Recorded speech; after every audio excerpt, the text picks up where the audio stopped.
बैठ जाना। सबसे पहले टाइम टेबल बनाने से पहले आप लोग अपने गोल्स को दो पार्ट में डिवाइड करो। सब लोग ध्यान से सुनिएगा, टाइम टेबल बनाने से पहले अपने गोल्स को आप दो पार्ट में डिवाइड करो।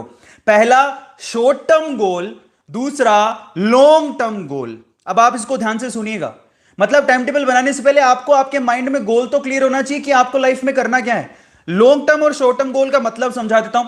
शॉर्ट टर्म गोल का मतलब है मंथली, वीकली और डे वाइज गोल, इनको शॉर्ट टर्म गोल कहते हैं। Monthly goal, weekly goal and day wise goal, इनको हम लोग क्या कहते हैं, शॉर्ट टर्म गोल। और लॉन्ग टर्म गोल होता है 1 ईयर गोल, कि मेरा एक्चुअली टारगेट क्या है, मुझे नीट में रैंक बनाना है, मुझे बोर्ड में टॉप करना है, मुझे जेई में रैंक बनाना है। ये हमारे लॉन्ग टर्म गोल होते हैं। तो पहले तो अपना गोल डिसाइड करो कि आपका गोल क्या है, शॉर्ट टर्म और लॉन्ग टर्म डिसाइड कर लिया, बस उसके बाद आप टाइम टेबल बनाने के लिए बैठो। जब मैंने आपको कहा कि आपको शॉर्ट टर्म गोल भी बनाना है, मंथली, वीकली, है ना, उसका मतलब समझा देता हूं। मंथली शॉर्ट टर्म गोल कैसे बनेगा, एक सब्जेक्ट उठाओ, सोचो कि इस मंथ में मुझे ये चैप्टर खत्म करने हैं, ये मंथली गोल होते हैं, इसको शॉर्ट टर्म गोल कहते हैं।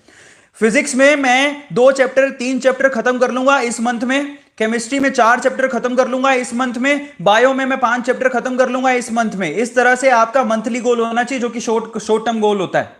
वीकली गोल कैसे बनता है, इस चैप्टर को मुझे इस वीक में ये सारे टॉपिक खत्म करने हैं, वीकली गोल। और डे वाइज गोल कैसे होता है, मुझे एमसीक्यूज की प्रैक्टिस करनी है और जितना मुझे पढ़ाया जा रहा है ऑनलाइन पाठशाला में, मुझे उसका रिवीजन करना है। ये शॉर्ट टर्म और लॉन्ग टर्म गोल बनाने आप सीखो, क्योंकि वो बहुत ज्यादा काम आएंगे।